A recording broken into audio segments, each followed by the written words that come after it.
Bien, pues aquí estamos de nuevo, tomando el té en estos encuentros de los miércoles.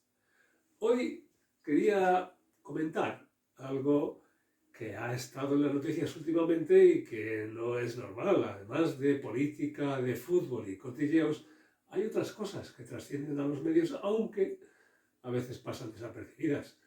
En España hay una serie de excavaciones arqueológicas en este momento que están descubriendo yacimientos que tienen que ver con la civilización de Tartesos, una civilización muy antigua en el sur de la península y de la que hay referencias en todas las culturas del Mediterráneo por su riqueza, por su grandeza, por su esplendor.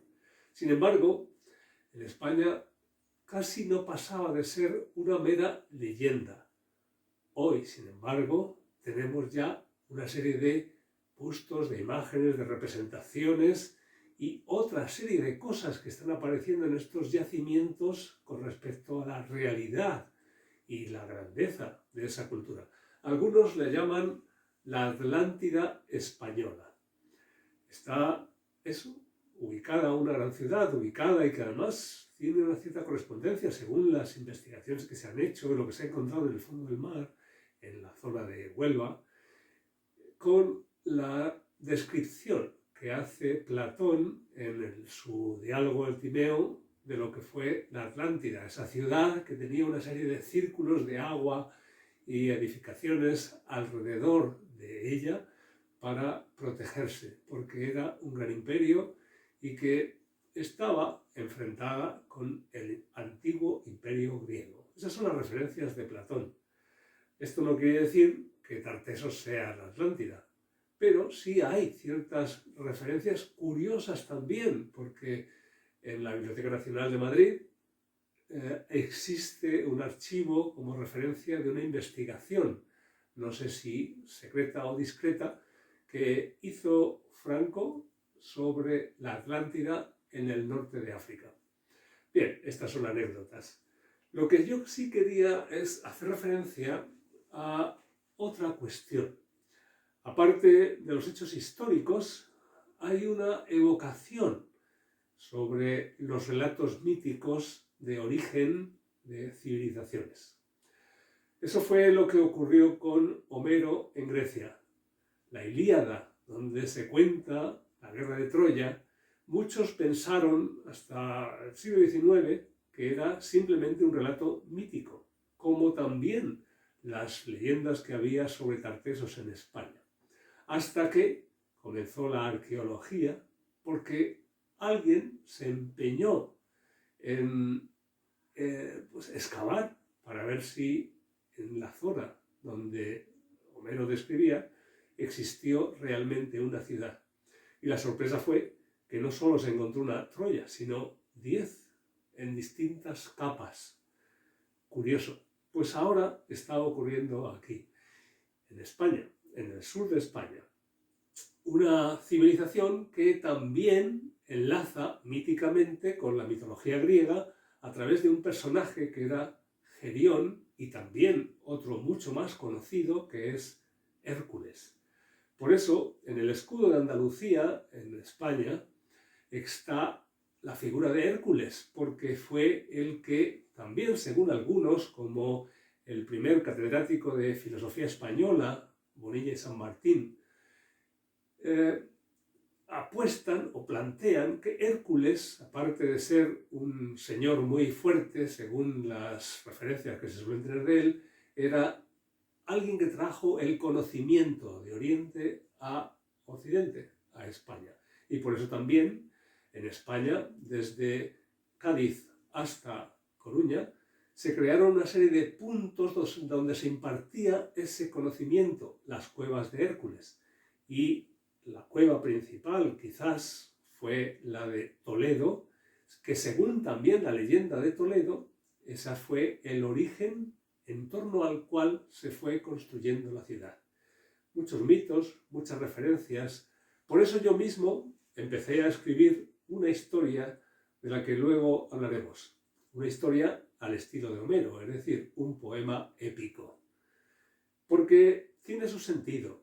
Cuando yo hice mi doctorado en la Universidad Autónoma sobre educación en valores, lo hice para investigar, para descubrir una metodología que permitiera ver o poner sobre el tapete de una forma más racional o analítica cuáles son los valores que se transmiten en las distintas tradiciones, leyendas o mitos.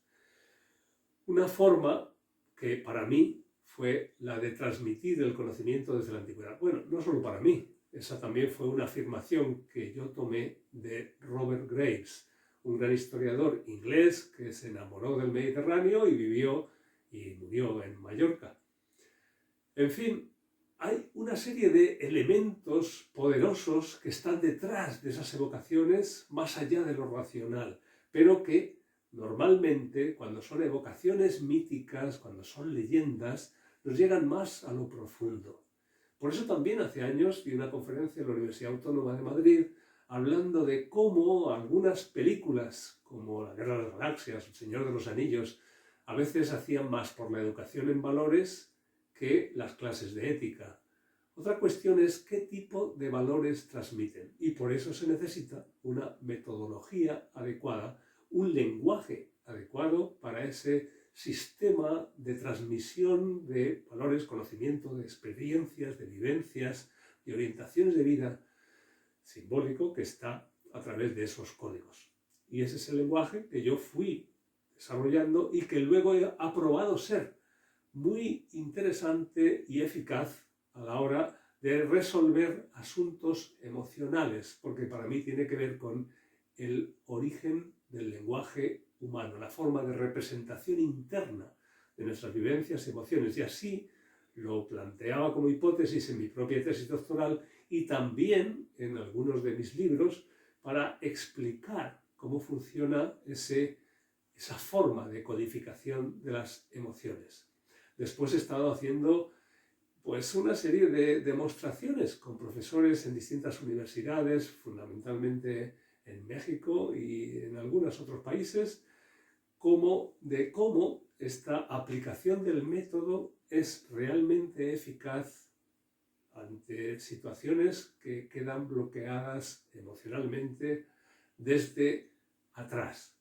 Un profesor me dijo si podía yo hacerle una demostración in situ sobre cómo aplicar este método, por ejemplo, de una pesadilla que tenía repetitiva desde que él era estudiante, que era el miedo o el terror a los exámenes. En 10 minutos hicimos un ejercicio y desapareció para siempre ese temor que le había perseguido durante muchísimos años. Parece magia, pero no lo es. Es simplemente una forma de aprovechar esas estructuras simbólicas, metafóricas, que codifican nuestras emociones, y por eso la poesía, por eso la literatura evoca en nosotros sentimientos. Bien, tiene una aplicación práctica que yo he probado ya también en muchos países, con muchísimas personas y con mucho éxito. De hecho, también doy cuenta en algunos de mis libros. Pero seguiremos con este tema. ¿Qué es esta cuestión y por qué tiene importancia? ¿O por qué este empeño mío, según algunos, de dar importancia a lo que no sirve para nada? ¿Qué importa ahora Tartessos? ¿Qué importa que haya existido una cultura mitológica, un origen del desarrollo de las civilizaciones en España o en cualquier otra parte del mundo? Si lo que importa ahora es ganar dinero. Si lo que importa ahora es tener relevancia social o política. ¿A quién puede servir eso? Pues bien, mi propuesta es que eso nos sirve a todos los seres humanos, que lo necesitamos aunque se nos haya olvidado. Y que desconocer ese factor simbólico de funcionamiento de nuestra mente es desconocer una de las herramientas más importantes que tenemos a la hora de equilibrar nuestra vida, nuestras formas de vincularnos afectivamente con la vida. Esto es también lo que planteo en algunos de mis libros, de los que ya iremos hablando en estos encuentros. Por ahora, simplemente os plantearé una entrevista donde alguien habla de lo que vivió en una de esas experiencias. Seguimos tomándote y compartiendo lo que quizás no sea tan importante para algunos y para otros absolutamente fundamental.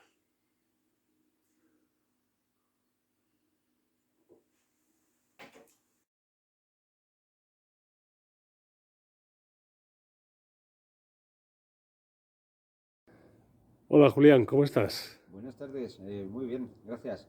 Bueno, ayer tuviste esa sesión. Sí, Cuéntanos un poco cómo viviste eso. ¿Lo habías vivido alguna vez? nunca había vivido nada parecido, una sensación diferente y muy agradable. Muy bien. Se ha notado un gran cambio a lo largo del día. Las cosas, las emociones van asentándose e identificando cada cosa que emocionalmente siento en cada momento. Muy bien. Y también decías que habías notado físicamente, ¿no? Porque había como contracturas y Sí, tenías como el deseo de... físicamente el cansancio y las contracturas han desaparecido. Me siento ligero como una pluma y pues capaz de irme incluso a correr. Muy bien. Y decías también que sentías como un cosquilleo, así como un hormigueo. Sí, era una sensación como un hormigueo que me recorría desde las puntas de los dedos de los pies hasta pues el cráneo. Recorría todo mi cuerpo. Muy bien, muy bien. Entonces te sentías más ligero. Muy ligero, muy ligero. Casi podía incluso volar. Muy bien, pues me alegro mucho. Y mucho éxito y que sigas disfrutando de esa ligereza, de ese bienestar. Muchísimas gracias a ti por todo y por todo lo que haces. Lo recomiendo a todo el mundo. No tengáis miedo a experimentar nuevas cosas y nuevas sensaciones porque vuestro cuerpo y vuestra alma os lo va a agradecer. Muy bien, muchas gracias, Julián. A ti, Juan Antonio, gracias.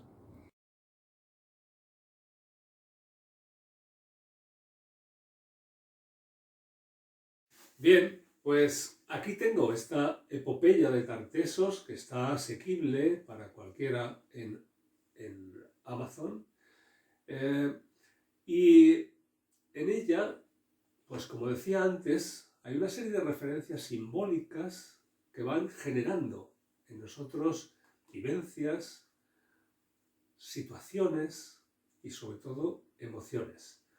Cuando yo desarrollé mi tesis doctoral, cuando hice la investigación contrastada con también profesores de otras universidades, no solo de España, sino de otros países, hubo una profesora de historia antigua, que me dijo que había aplicado mi propuesta metodológica con sus alumnos para equilibrar, ajustar las emociones, las vivencias, y que había dado muchísimo resultado.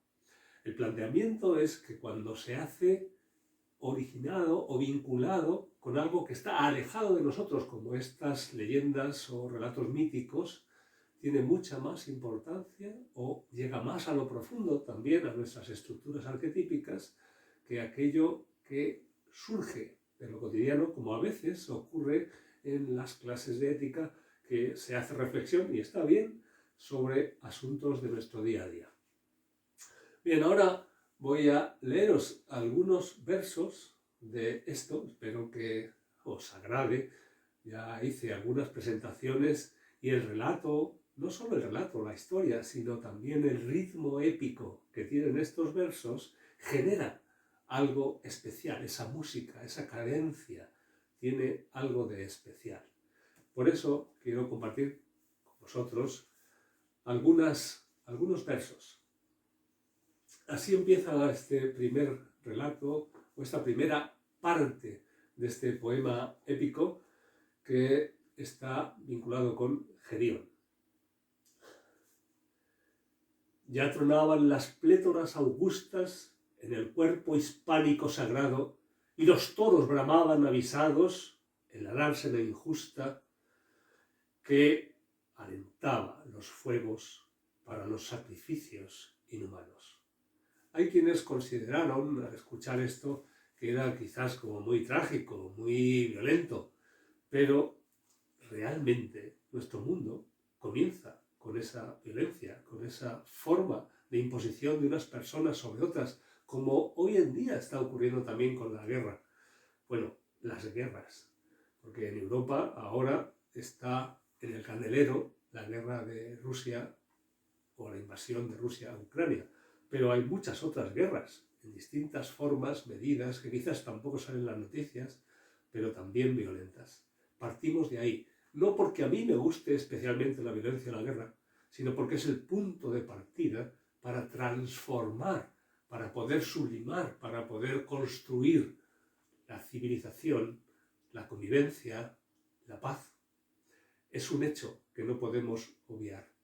No podemos, pues, hacer oídos sordos o mirar para otro lado cuando el sufrimiento de tanta gente y a veces de forma injusta está a nuestro alrededor. Bien, pues así comienzo con este poema épico, esta epopeya de Tartessos, reflejando una situación de sacrificios, no de personas, sino de toros. Porque una de las características que también se asocian en la mitología griega con Gerión fue precisamente su ganadería. Y está reflejado en uno de los trabajos de Hércules.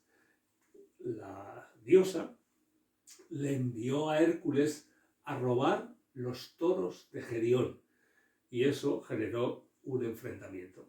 También hay un elemento simbólico. Bonilla y San Martín, en su Historia de la Filosofía Española, a la que antes me he referido, hace también un pequeño análisis simbólico de que los toros de Gerión en realidad representaban la ignorancia que estaba invadiendo o que había de forma natural en las personas en ese momento para que Hércules aportara la luz del conocimiento y desarrollara la civilización. Bueno, son propuestas. Voy a leeros algún otro verso. Evidentemente, cuando yo estaba escribiendo esto, a mí este ritmo épico me generaba muchísima motivación, impulso. Por eso me parecía importante.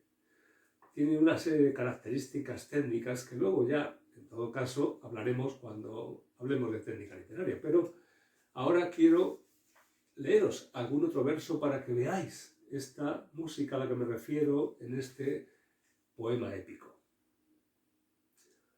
Obtenía su fuerza el caudillo Gerión de pecho triple en titánica cuna que a los cielos retaba en rebeldía. Descendiente de Océano el titán, quien a Cronos su hermano respaldara contra Uranos el padre, heredó su potencia destructora que no para perdonad, pero tengo que reconocer que ya los años van dejando su huella y que leer sin gafas no me resulta tan fácil. Así es que buscaría un poco de apoyo y, bueno, mis disculpas. Voy a empezar de nuevo. Obtenía su fuerza el caudillo Gerión de pecho triple en titánica cuna que a los cielos retaba en rebeldía. Descendiente de Océano el titán, quien a Cronos su hermano respaldara contra Uranos el padre, lujurioso ante Gea, heredó su potencia destructora que no para ante nadie, ni siquiera ante aquel que la vida le diera. Evidentemente hay muchas referencias a la mitología griega, al relato que hace Hesíodo sobre el origen de los dioses griegos. Esto es una forma, en este capítulo lo que estoy haciendo es enlazar precisamente el relato sobre Tartessos y Gerión con esas raíces mitológicas, porque en el fondo lo que se fue gestando a lo largo de milenios en el Mediterráneo, que se convirtió en la raíz de nuestra civilización occidental, nos guste o no, pues eso fue como una especie de caldo de cultivo que dio lugar a muchísimas cosas. Ya entraremos, en todo caso, en otro momento en ese tema. Por lo pronto, Werner Jäger, un estudioso alemán, planteaba en su obra Paideia cómo él considera que Homero, a través de estos mitos, fue el fundador del pensamiento y la civilización griega, de los valores griegos que después han pasado a convertirse en la raíz de nuestra civilización occidental. Bueno, ya seguiremos con estas cosas. Por ahora os dejo esta propuesta. Podéis encontrar la epopeya de Tartessos en Amazon, en mi página de autor de Amazon. Seguiremos ahora con otras propuestas. Y tendré que suavizar mi garganta, porque también ahora con el tiempo debe ser, estoy más sensible y me pica.